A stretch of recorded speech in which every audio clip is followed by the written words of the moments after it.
Hey, I'm John Cannell, and today on Preppy Kitchen, we're making cute and delicious Easter Bunny cake pops. So let's get started.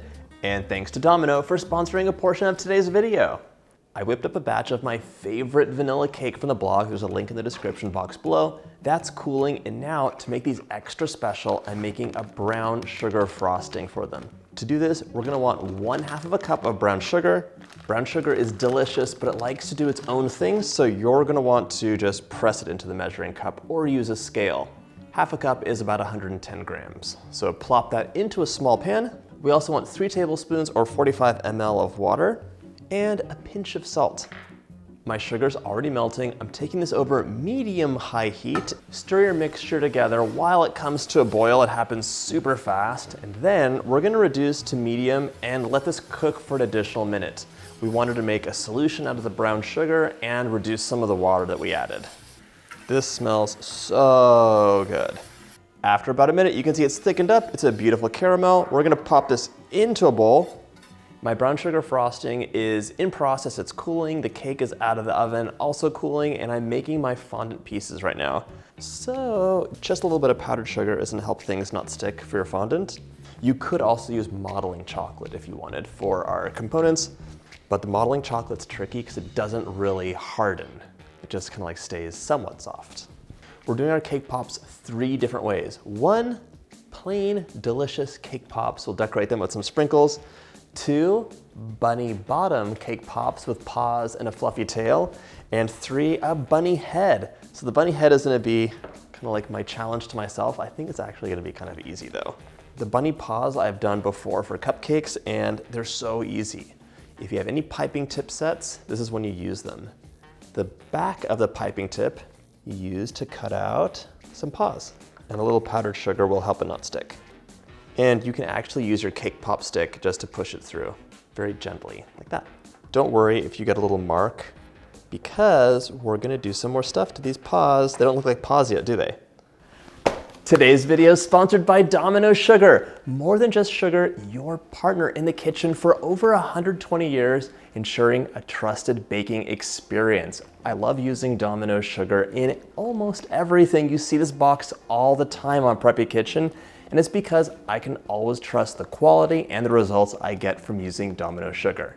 With over 120 years of dedication to bakers just like you, Domino is the trusted sugar for expert bakers who know they want the best results every time.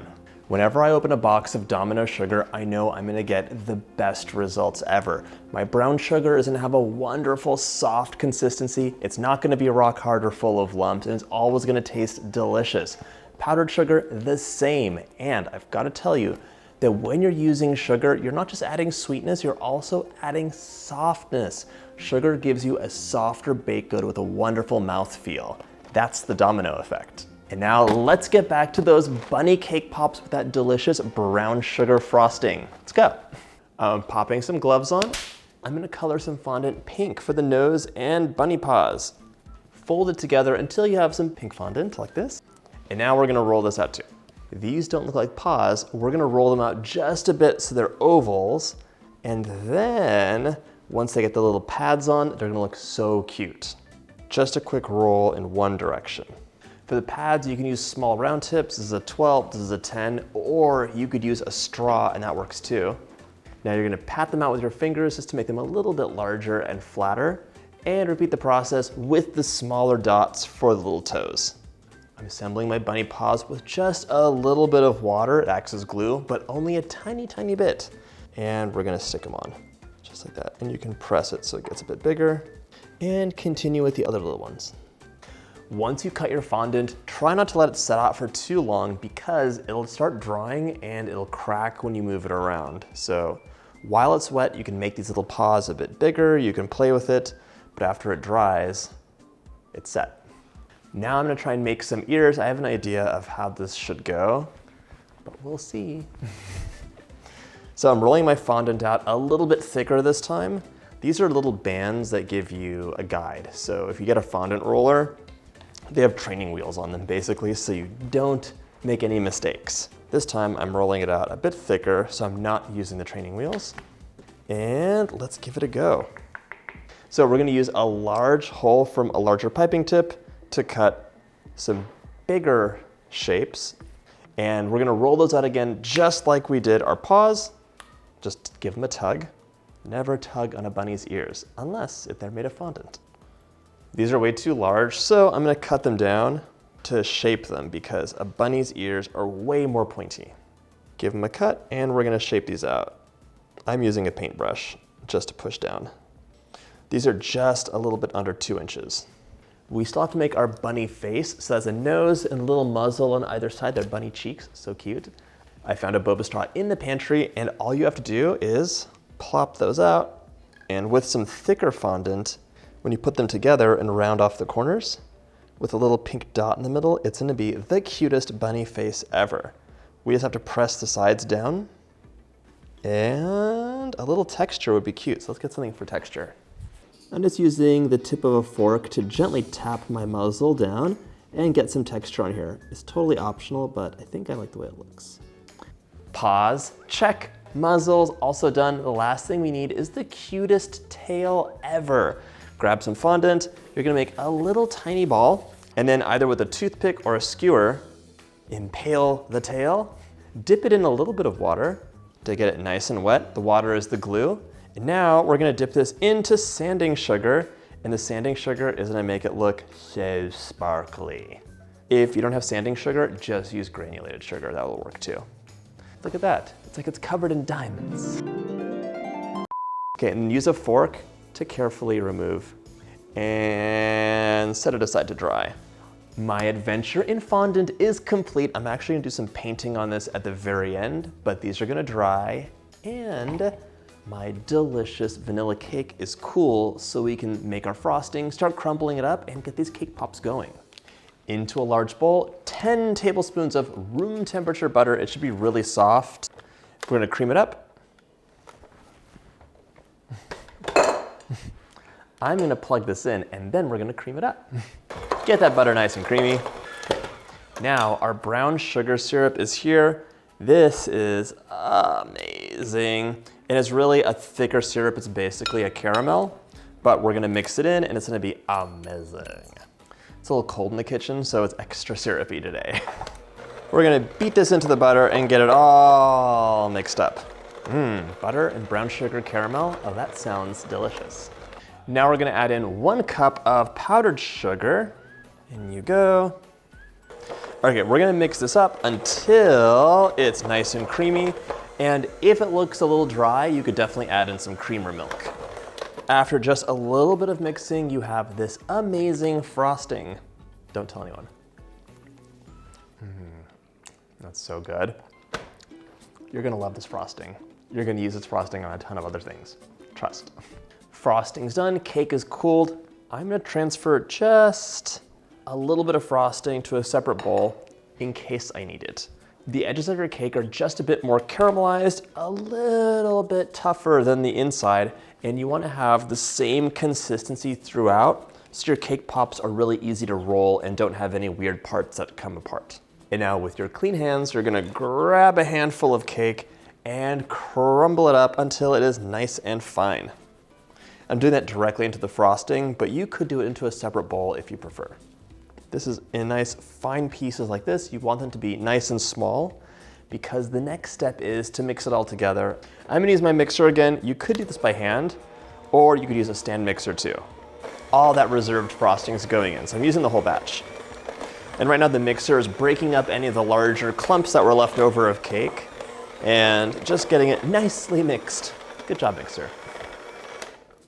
Finally, I'm gonna use my spatula and just give this a once over, kind of press it together a bit and check the texture, making sure there's no lumps of frosting that haven't been mixed in. Oh my gosh, this smells so good. It smells so good. It looks kind of like a wet sandy texture, and that's what we want. Now it's the fun part, rolling these into balls. So you want your cake pops to be as round as possible, but don't worry if they're a little bit oblong because you can fix that after the first chill. If you want your cake balls to be exactly the same size, you can use a scale and weigh them out. These guys are about 40 grams each, give or take. I'm rolling my last cake ball. It's going into the freezer for 30 minutes or the fridge for 4 hours. It's your choice. We need to firm them up and then we can dip and decorate. Towards the end of your freeze, it's time for the most important part of cake pops, and that is your coating. I'm bringing about an inch or so of water to a simmer, so put that on heat. While that's warming up, I have my 12 ounces of melting wafers, and I'm just gonna give them a little bit of a chop so they melt evenly. Any kind of chocolate and even chocolate melting wafers do not wanna get burned. So if they're in smaller pieces, it's just a little bit easier. My water is warmed up, and now I'm gonna transfer our white chocolate melting wafers into a glass bowl. I'm melting these on the double boiler because I've learned the hard way, it's easier. We're working over some simmering water. The water is not touching the bowl, and I'm just gonna stir occasionally and you'll see it start melting. So I will take it on and off the heat just to keep the temperature at a nice low melting point. I'm adding in a tablespoon of shortening right now just to thin it out. It's getting there, but it looks a little thick, and I wanna have a really nice dipping consistency. So you could use shortening, you could use a coconut oil that's solid at room temperature, and those will both work to thin out your dipping. If you stir any shortening or coconut oil in, make sure you work it in super well. There can be no streaks left because those will crack immediately on your cake pops. This looks really nice. That's a good dipping consistency. And now we're ready to dip our cake pops. All right, I'm transferring my candy melt into a narrower glass. This will make dipping easier. You're setting up a little assembly line right now. You're gonna take 3 or 4 of your cake balls out of the freezer at a time, get a stick, dip it in your melting chocolate, and then you're going to push it in, but don't go too far because it'll come all the way through. We're gonna dip this, and the key is to get it nice and clean. Your clean edge comes from tapping off the excess and getting it nice and smooth. But between you and me, you only need one smooth side because all of these have a pretty side and the side that tastes good. That looks pretty nice. We're gonna let this hang out here.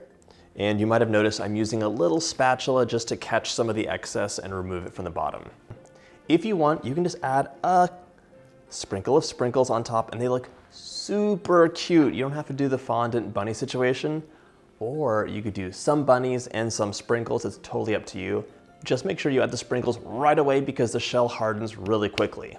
Our cake pops are covered. The fondant is dry. We have one final and crucial step, which is to give our ears a little bit of life with some food coloring that I just diluted with water. A tiny little brush of some pink will do wonders to make these ears look super cute. Love it.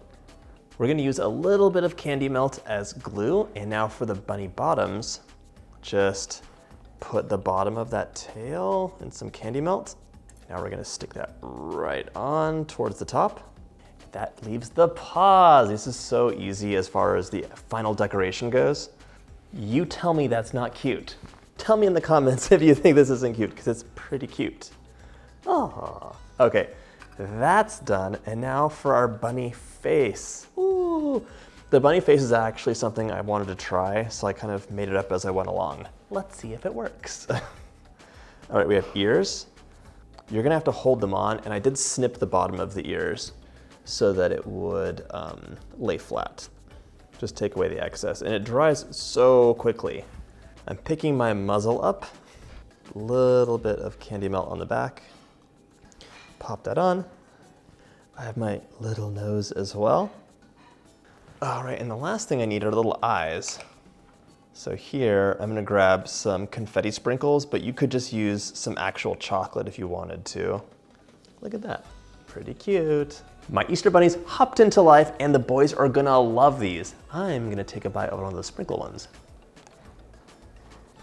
That might be the best cake pop ever. That brown sugar frosting is such a winner with the candy shell. I hope you get a chance to make this recipe, and if you like this video, check out my Easter playlist.